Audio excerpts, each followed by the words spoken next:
राधे राधे। अब हम एकादशी की कथा के बारे में बताने जा रहे हैं। ध्यानपूर्वक सुने। धर्मराज युधिष्ठिर बोले, हे भगवान, आपने सफला एकादशी का महत्व विधिवत बताकर बड़ी कृपा की। अब कृपा करके यह बताइए कि पौष माह के शुक्ल पक्ष की एकादशी का क्या नाम है, उसकी विधि क्या है और इसमें कौन से देवता की पूजा की जाती है। श्री कृष्ण बोले, हे धर्मराज, इस एकादशी का नाम पुत्रदा एकादशी है। इस दिन भी श्री नारायण भगवान की पूजा की जाती है। इस जड़ और अचर संसार में पुत्रदा एकादशी के व्रत के समान मनोकामना पूर्वक अन्य कोई दूसरा व्रत नहीं है। यह व्रत यत्न पूर्वक धारण करना चाहिए। इसके पुण्य से मनुष्य तपस्वी, विद्वान और लक्ष्मीवान होता है। हे राजन, इस संबंध में मैं लोक प्रचलित एक कथा सुनाता हूँ, ध्यान पूर्वक सुने। भद्रावती नगरी में सुकेतु नाम का एक राजा राज्य करता था। उसकी पत्नी का नाम शैव्या था। राजा के कोई संतान नहीं थी। उसकी रानी निपुति होने के कारण संतान की लालसा में सदैव चिंतित रहती थी। राजा भी चिंतित रहता था कि पुत्र के न होने पर मेरे पूर्वजों को और मुझे पिंडदान कौन देगा। राजा के पितर भी रो रो कर पिंड लिया करते थे और सोचा करते थे कि इनके बाद हमको पिंड कौन देगा। राजा को भाई, बांधव, धन, हाथी, घोड़े, राज्य और मंत्री सब कुछ होते हुए भी किसी चीज से संतोष नहीं होता था। इसका एकमात्र कारण पुत्र का न होना था।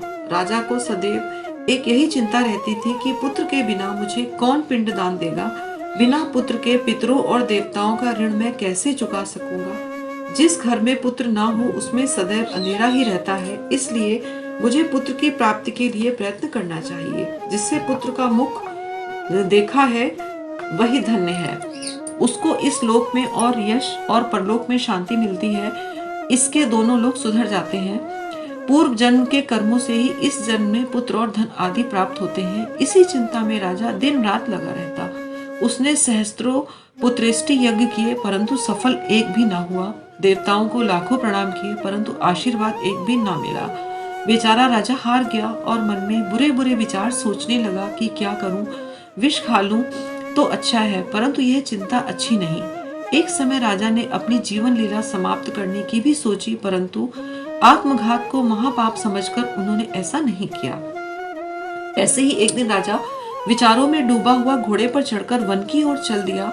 वहां पर पक्षियों व वृक्षों को देखने लगा। उसने देखा वन में मृग, व्याघ्र, सुअर, सिंह, बंदर, सर्प आदि सब भ्रमण कर रहे हैं। हाथी अपने बच्चों और हथियों के बीच में घूम रहा है। वन में कहीं गीदड़ अपने कर्कश स्वर में बोल रहे हैं तो कहीं उल्लू ध्वनि कर रहे हैं। पशु पक्षी आदि जीवों को अपने बच्चों के साथ खेलते हुए देख राजा मन में कहने लगा, मेरे से तो ये ही सौभाग्यशाली है।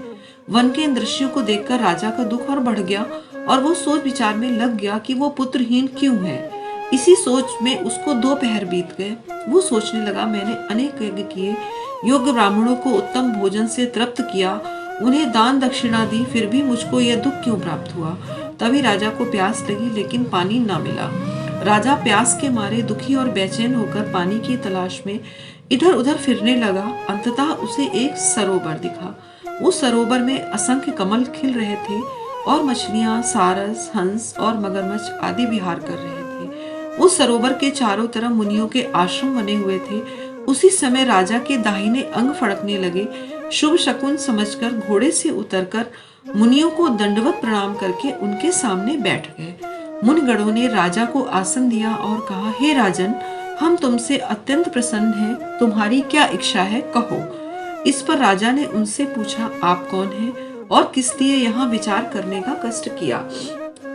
मुनि बोले, हे राजन, हम विश्वदेव हैं और माघ स्नान के लिए यहाँ आए हैं। हे राजन, आज संतान देने वाली पुत्रदा एकादशी है और आज से 5 दिन पश्चात माघ स्नान आरंभ होगा।